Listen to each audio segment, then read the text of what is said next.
Is it okay for a man over 50 like me to still want these things? Her voice asking me to try just one more time shook my self-control. My name is Daniel. As a single father, I raised my son, who is now 25. Before I knew it, I turned 55. It's been 10 years since my wife, Michelle, passed away. The memories of those days are still vivid in my mind. Michelle complained of feeling bloated, and although I thought it was nothing serious, I encouraged her to visit the hospital. However, the diagnosis was pancreatic cancer with only 1 month to live. I couldn't believe it. After all, my wife looked healthy right before me. Michelle and our son, Andrew, panicked about the sudden news. That's when I decided to take some time off from work. I'm a carpenter. I plunged into this world right after graduating from high school. At the time, I was working on building a new house commissioned by an architect I was close with. When I explained the situation, both the architect and the client readily agreed to delay the construction period for the month. Until Michelle passed away, I devoted myself to caring for her at home, fully supporting Andrew as well. I made sure to live those days without any regrets. It was the most intense month of my life. After she passed away and I was organizing her belongings, I found a drawer filled with numerous letters. There were letters prepared for Andrew to receive each year until he turned 20, titled, Dear Andrew, Dear 16-year-old Andrew, Dear 17-year-old Andrew, and even one for when he gets married, titled, Dear Andrew on his wedding day. I found a letter addressed to me as well. I carefully opened the envelope and read it. The list included age-specific gifts she wanted to give Andrew for his birthdays, his favorite recipes, and mine. It even detailed instructions on how to perform various household tasks. How has she written so much without me noticing? After receiving her terminal diagnosis, she was energetic for about a week, but then quickly deteriorated. Perhaps the weak pen pressure in some places was from when she wasn't feeling well. Imagining Michelle writing these letters in pain brought tears to my eyes. On the last page, it was written, Dear Daniel, after I settle in heaven, fall in love again. Nurture love with someone else. I look forward to discussing your wonderful qualities with that person in heaven. I cried. It had been a while since the funeral, but I had never cried until then. I felt it was unmanly, and somehow, tears just wouldn't come. But upon reading this letter, I cried. It was probably the most I had ever cried in my life. I couldn't imagine feeling up for romance at all. That letter felt like a final farewell, and I kept it hidden deep in the drawer. Even when I opened the drawer to check what to give Andrew for his birthday, I made sure not to look at that last letter. It's been 10 years since then. Even now, at 55, I don't feel like getting into a relationship. Andrew, now 25, still lives at home. I've suggested countless times that he should consider living on his own. But Dad, I'm getting married, he suddenly announced one day. Despite all my urging for him to move out, the thought of him actually leaving felt lonely. Whether he knew how melancholic I felt or not, he cheerfully shared his news. She's a bit older than me, but she's beautiful. It was love at first sight at a mixer, and I really pursued her. When can I bring her over? He seemed a bit shy, yet visibly happy. I could tell he'd had found a good partner as the corners of my eyes crinkled with a smile. My work schedule is flexible, so I can make time whenever needed. When I told him to let me know of a convenient day, he quickly left. He mentioned he was going on a date. Is today okay? He asked, but I advised against it since neither I nor his partner were probably ready and sent him off on his date. Really, he has grown into a man who lacks consideration, but I raised him, so maybe it can't be helped. Speaking of which, I remembered there was a gift Michelle wanted to give him for his wedding.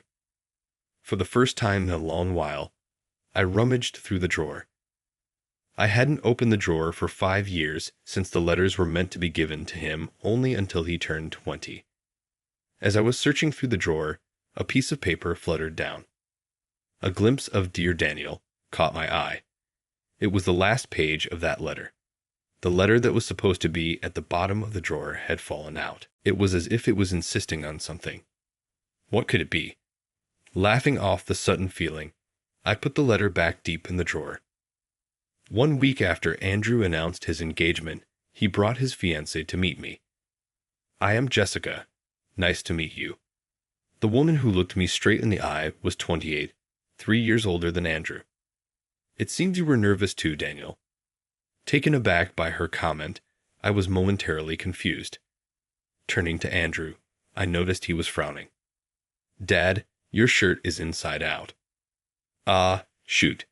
As I scrambled, Jessica burst out laughing. "That's it. I can't handle it. I love how funny you are, Daniel." Her saying, "I love you," caught me off guard. This girl, she reminds me of someone. Especially her smiling face that looked like someone, but who was it? Lately, these things don't come to mind easily. I don't know much about recent pop stars or actresses, but she must look like some celebrity. Deciding to blame it on my age, I stopped trying to figure out who Jessica resembled. "She seems like a fine young lady," I thought as I watched Jessica and Andrew leave through the front door. I spoke to Michelle's photo. "Michelle, don't you think Andrew has caught a fine woman?" She was very classy. "We're going to meet her parents soon. I'll make sure not to wear my shirt inside out then. They say we're going to eat French food.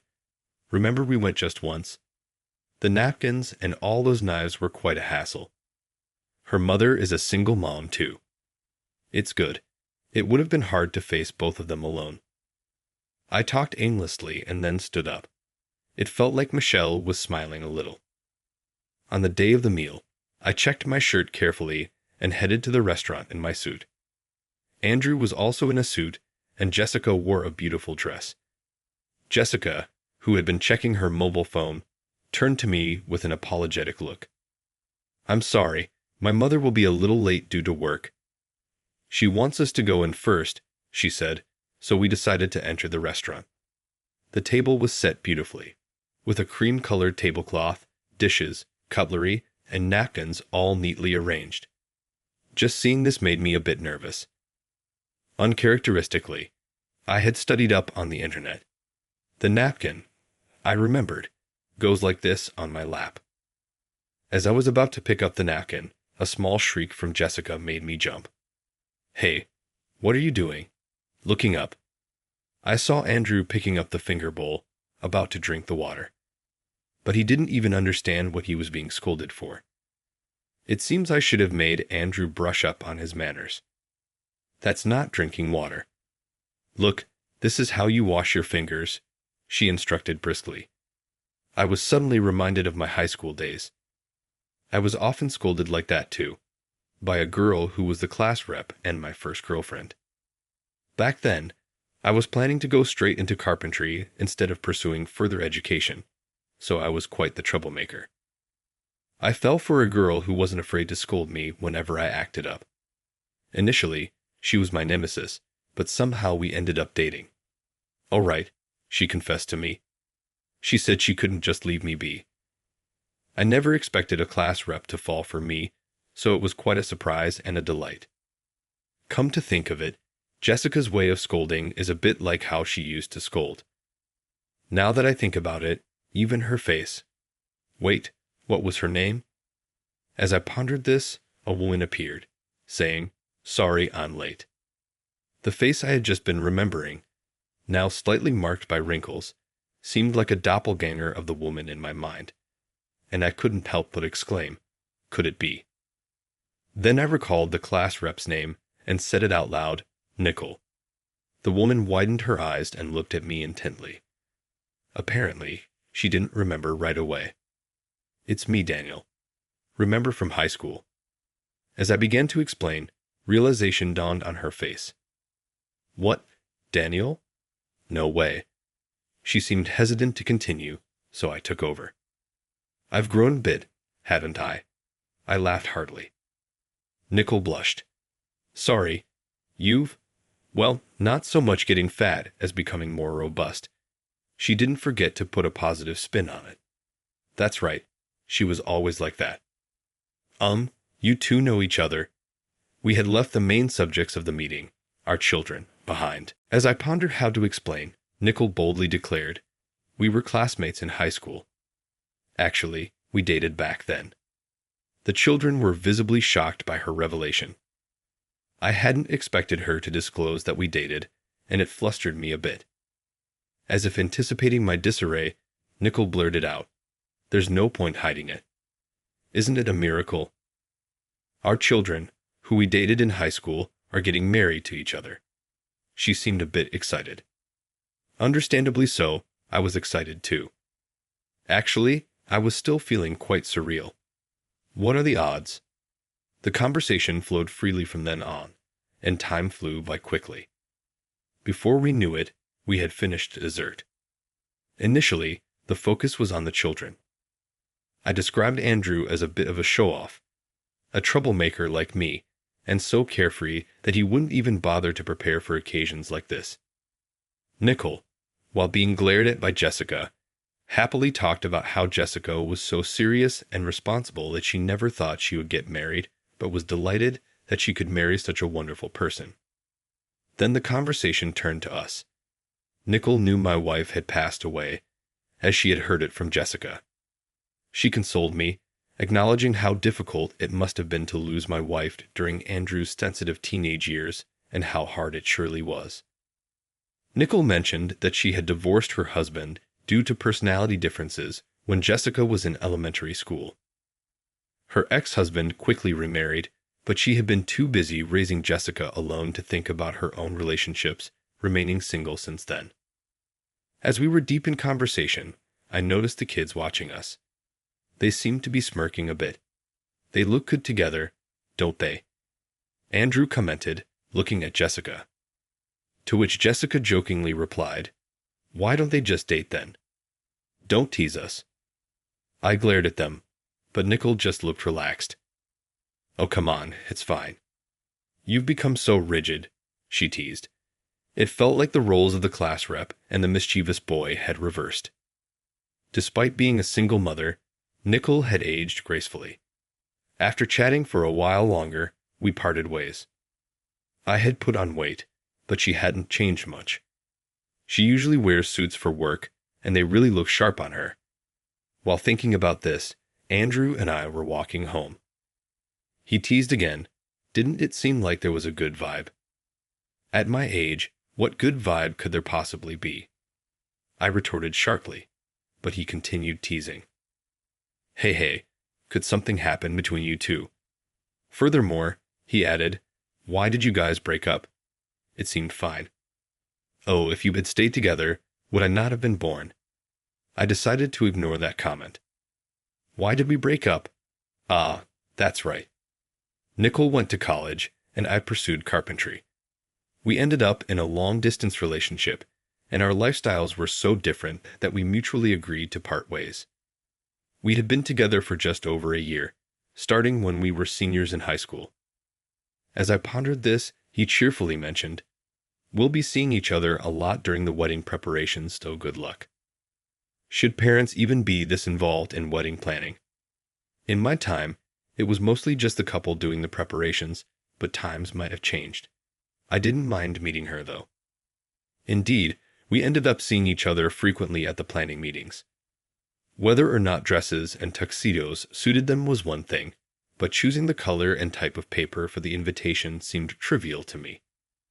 However, Nicole, holding an invitation envelope, excitedly remarked, "Oh, this green is lovely. This one's cute too, but pink might be too much for Andrew, don't you think? What do you think, Daniel?" Caught in the spotlight, I pointed to the pink envelopes she favored. "Wow, Dad, that's your taste," he exclaimed. Such matters should be left to the preferences of women. I'd have to give him a proper talk about that later. "You probably reacted the same way when you were young, didn't you, Daniel?" she said playfully, giving me an upward glance. "I wonder if it's a testament to your wife's education," thoughtfully, Nicole said. It seems Nicole had easily figured out that I was accommodating her preferences. Being so involved in the wedding venue felt somewhat uncomfortable, though. Andrew insisted, and I reluctantly accompanied him. These minor exchanges were somewhat enjoyable. Once we get married, should all four of us live together? It sounds like it could be fun. After the color of the invitations was decided and the planner left, leaving just the four of us, Jessica dropped this bombshell. I blushed deeply and denied it outright. Nicole was laughing. Could it be that she wasn't entirely opposed to the idea? If we could laugh together like this, maybe remarriage wasn't such a bad idea. But surely, it was unthinkable for the parents of the children getting married to each other to also marry. Nicole may have aged beautifully, but I had become more robust due to my job, complete with a beer belly. I found myself daydreaming about a life with Nicole, only to dismiss the thought almost immediately.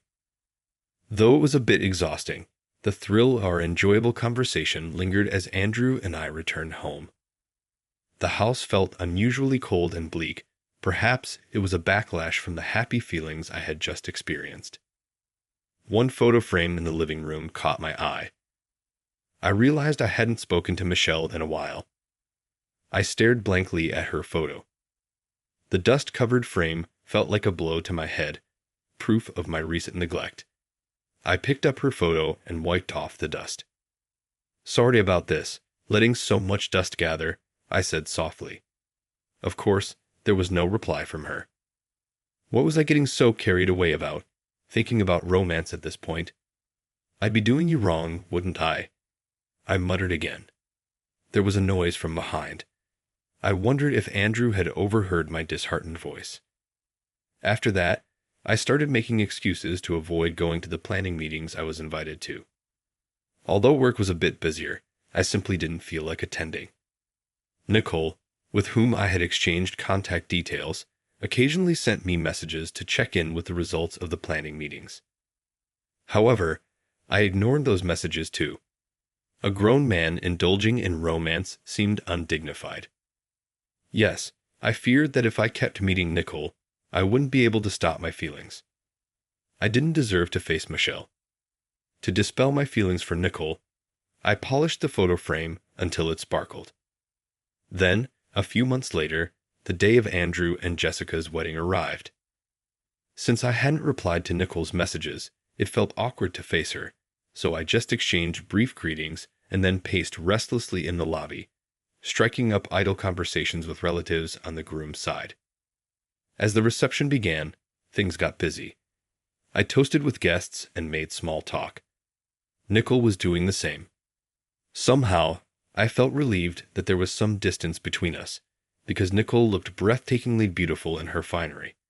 Standing next to her, it felt like my heart might just jump out. The reception proceeded smoothly, and as the atmosphere settled, a spotlight suddenly shone on me. Andrew and Jessica, the bride and groom, looked at me with surprised expressions. I had arranged a surprise with the planner. "Thank you all for being here today. Now, I would like to read a letter from my wife in heaven, addressed to Andrew and Jessica." As I spoke into the microphone, he stared at me wide-eyed. "Dear Andrew, congratulations on your wedding. Dear the bride Jessica, thank you for marrying Andrew." I filled in the blank where it was written to the bride and read it aloud. This was the last letter Michelle had written before she passed away. "Have you learned to eat eggplants? You used to hate." I read, and laughter spilled from Andrew's friends. He still hates eggplants. I continued reading the letter impassively to avoid getting choked up with tears. Soft sobbing could be heard around the venue. This reception I am watching from the sky. I am so happy to see you looking incredibly joyful. May you both be happy forever. Take good care of Jessica. With that, I folded the letter, concluding the emotional moment. I was fidgety, partly because of this, until I finished reading Michelle's letter. I felt barely alive after completing this important task. I let out a huge sigh of relief. Andrew was teary-eyed, but looked at me and grinned mischievously. What was that SCE smile about? As I started to feel less dense and more aware of my surroundings, I noticed that the spotlight had shifted to Andrew. He then took the microphone in his hand. What was he planning to do with a microphone? As I wondered, he also took a letter, familiar pink stationery. It was the same kind of paper I was holding in my hand. Could it be from mother to father? I have a letter to read on her behalf, he announced, sending a shock through me as I stood there dazed. His lips curled into a mischievous grin. Actually, there are 2 letters. One for if the father had remarried, and one for if he hadn't. Since he hasn't remarried, I'll read this one, he said, and the room erupted in laughter. My brain was still trying to catch up. Dear Daniel, so you still haven't remarried? His dramatic shout prompted more laughter from the crowd. You were told to fall in love, but you're still the serious Daniel, aren't you? But see, Andrew is getting married and looks happy, right? I want you to find happiness too. Since Andrew is starting his own family, you should too, Daniel. And there was a pause before the next words. I look forward to the day in heaven when I can talk about your wonderful qualities with your new partner. Indeed, those were the words, the last words I had tucked away way deep in a drawer. I bawled my eyes out, unbecoming of my age, in front of many eyes. I couldn't stop sobbing while the MC cleverly filled up the gap with an ad-lib. I managed to compose myself, holding a handkerchief in one hand, influenced by my sobs. Andrew and Jessica, tears in their eyes, took the microphone and both began speaking simultaneously.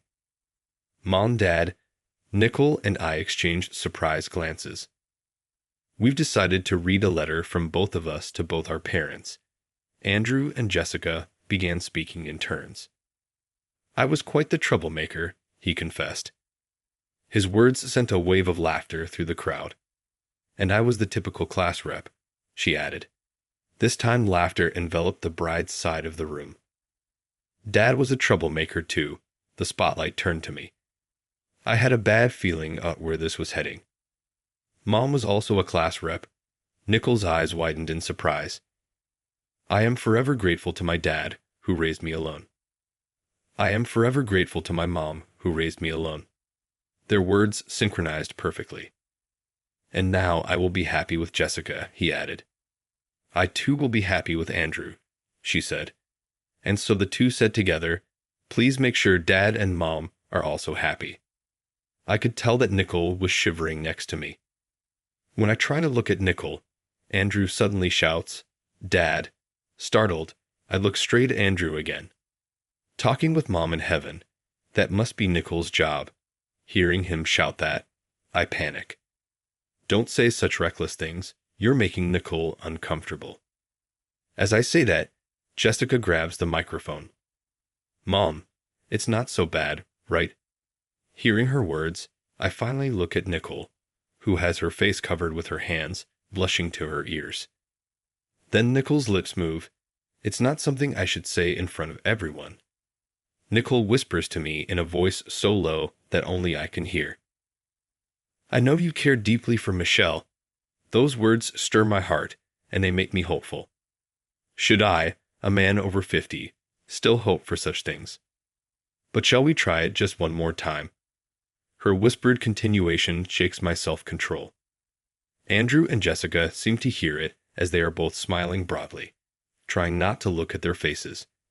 I speak to Nicole. But it's not fair to Michelle or you. Barely squeezing out the words, Nicole, Chickles, silly, I'll probably get along famously with Michelle in heaven. After all, we have the same taste in men. Knocked out by her words, thinking about our children marrying and us marrying too, it's bizarre.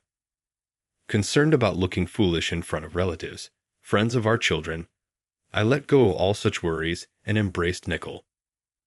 I remember the first time I held her during high school. It was after she confessed her feelings to me. Just like that time, I made the same promise as I did in high school, to cherish her delicate and slender form. I will always be there for you, this time for sure. I added those words to my old vow. Years later, I'm pacing between the living room and the front door. Seeing me, Nicole sighs at Michelle's picture, exasperated. Can you see him? He can't settle down, she speaks to Michelle. You've met Annie at the hospital, right? What's got you so fidgety? A challenge, I retort. It's her first time coming to this house. Annie is our granddaughter. Nickel dismisses my argument with an okay, and sits down by the window. She gestures for me to come over. I obediently follow. Sitting and looking out at the garden, I see a small tree reaching up to the sky. Nickel and I planted it when we were married. Given our age, we don't have much time left. Feeling faint-hearted, I mentioned this to Nickel, who bought a sapling. Let's live long enough to see this tree grow taller than the house and then have a nice chat with Michelle. Her smile as she said this is dazzling, and I'm reminded of it every time I see this tree. It seems like it will take a while for that tree to reach the roof. Hearing that, Nickel says, "Let's make lots of memories in that time." Nickel rests her small head on my shoulder. I wrap my arm around her shoulders. I love this peaceful moment by the window. It feels like Michelle is laughing behind us. Just then, I hear the sound of a car engine. Oh, looks like they're here. It's probably Andrew and Jessica's car. They've come to visit, bringing our first grandchild. We need to greet them. Nickel and I exchange glances, stand up, and walk towards the entrance.